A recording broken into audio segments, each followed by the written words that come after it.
Hello everybody, today we're going to be taking a little bit of a look at how to get the most out of your M4. Loads of people use them, everyone's got their own way of modifying it, and I'm going to have a little look at how to get the very best performance you can from it. It's not cheap to do this, it's going to cost you over $1,000 to mod it, plus whatever you want to spend on whatever type of scope setup you want on there. But let's have a little look at how we take these, which is this one here is the one you can swap for 4 auto shotguns. So do that with Peacekeeper and you get one of these for 4 guns you pick up off the scavs. And this is the one which costs you about $1,100 you can just buy from him. This one is going to be a bit cheaper to mod because it's already got the 370mm barrel, which is my personal choice. I know it's more difficult on things like factory where it's closer, you end up with your gun pointing up in the air with that stupid way it does that, but I always go for the 370mm purely because it gives you that bit extra accuracy. So that's just the way I do it. So first thing we're going to do is take off the parts we don't need, and it's easier if you put it in your backpack, right click, inspect, and then take off the parts you don't need. Now the thing to remember with this particular one is you mustn't lose your gas block, otherwise you'll have to try and get another one, which is just a chore. We're keeping the most stock because that's going to be part of our build. We don't need this hand grip, we don't need that, we don't need the hand guard, we don't need the barrel, and we don't need this pistol grip. So because we put it in our backpack, everything comes straight into our inventory. So when you go to sell, you haven't got to move it all out of your backpack, and you can just left click with control, put them in there, and you're going to get $335 back for the parts you don't want. So they're sold, and we'll do the same with the other one and see how much we get for that. So this is the one you would buy,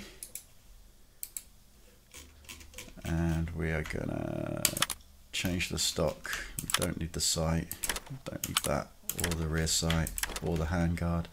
We're keeping the barrel, so we don't need to do anything with the gas block on this one. And I'm going to take the pistol grip off, and I'm also going to lose that 30 round mag because I've got a few 60 rounders kicking around. So we'll sell those. So you only get $133 back for the bits you don't want on that side of things, but because you don't have to buy this 370mm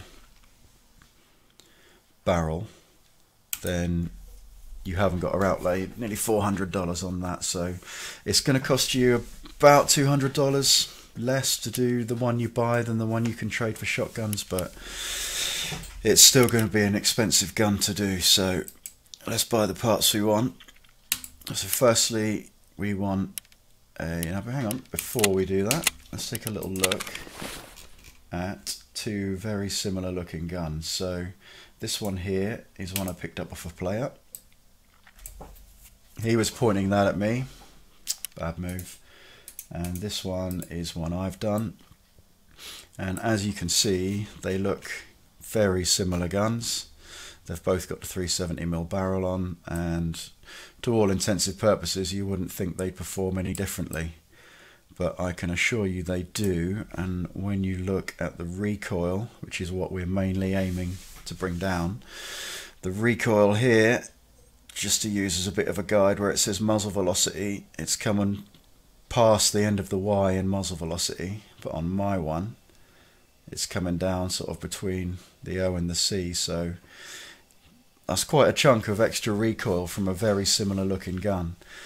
And the biggest problem with this is the fact the guy has chosen to use this piece of shit, which is the hybrid 46 silencer, and that's what's bringing his whole build down pretty much. So although it's cheaper to get that, using the KAC suppressor, it increases the accuracy. You have the same muzzle velocity perk.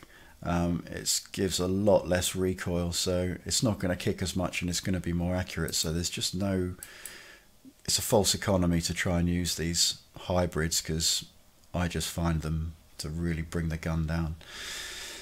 And overall, this weapon looks the same and it's very pretty and it looks nicely done and you'd like to own it, but this weapon outperforms it, and that is the base fact. So let's go buy the bits we need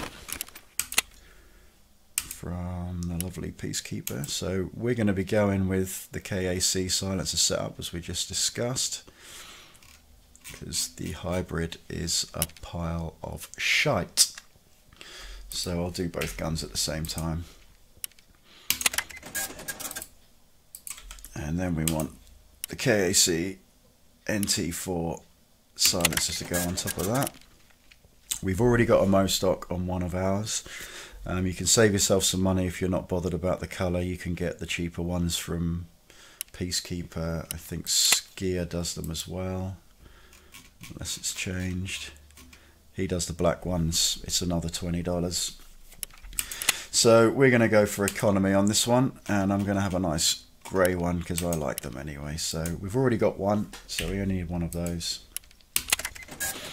And always with these Mo stocks, you want to get the rubber butt pad. $25 well spent.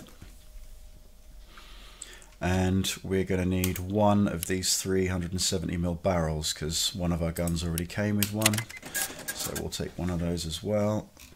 The hand grip of choice for me, although this looks lovely, at the moment there's no real way of having hand guards to increase the perks it gives to the gun, so I like to go for not the rusty one, wherever it is, this one, $165 for the RAS2. That's my favourite, and I always use the angled grip, which on the RAS2 you're going to use the Magpul AFG. It won't take an M-lock. That's for a different type. That's for the Mo hand grips we did on the AKs in a previous video. So we'll have a couple of those. Now, in terms of grips, you could also have this shift front hand grip, which slightly less recoil perk by 0.25, which doesn't sound a lot, but I like to go for as much recoil reduction as possible. So the AFG is 1.75 recoil perk. This is only 1.5, but it does have more ergonomics.